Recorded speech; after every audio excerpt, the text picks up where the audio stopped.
ጌታችን ይህንን ቃል በመስቀል ላይ የተናገረው ሰቃዮቹ የሰቀሉት የራሳቸውን መድኃኒት እንደሆነ እንዲገባቸው ነው። በገቢራዊ ሕይወቱ ተአምር እያደረገ ሙት እያነሳ ለምጽ እያነጻ አንካሳ እያረታ በጣም አስደናቂ ነገሮችን እያደረገ እየጎተታቸው ወደሱ ግን እስካሁን ድረስ ወደሱ አልመጡም።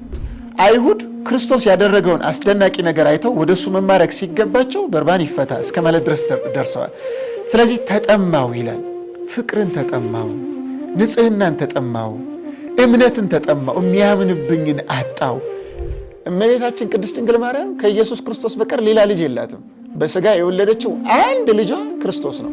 ሁልጊዜም ቢሆን ኃጢአት የሚሰለጥንብንና ከእግዚአብሔር የምንለየው በድንቁርና ነው ማለት ነው። አንዱ ሰብዕናን የሚያፈርስ ከእግዚአብሔር የሚለይ ከጸጋ የሚያራቁት አሁንም ክርስቶስንም እንዲሰቅሉ የሚያደረጋቸው በነገራችን ላይ ድንቁርናቸው ነው። ስለዚህ የሚያደርጉትን አያውቁ፣ እያደረጉ ያሉት ትክክል እንደሆነ አድርገው ነው የሚያስቡት። ሮማውያንም አይሁድም ተስማምተው ክርስቶስን እየሰቀሉት ስለሆነ